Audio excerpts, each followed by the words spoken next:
Hitachi always puts passenger at the heart of every journey. But what about people with disabilities?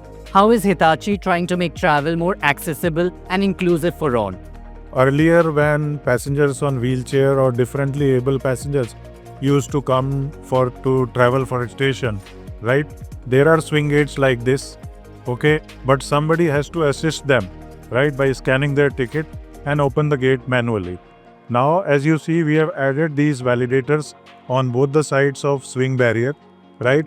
And these validators have QR code and NCMC scanners. So now when any passenger is coming on wheelchair, he or she can just show the ticket here and the gate will open automatically. So no manual assistance or intervention is required. And that's how with our innovative products and solutions, we are making sure that everybody is inclusive in the journey.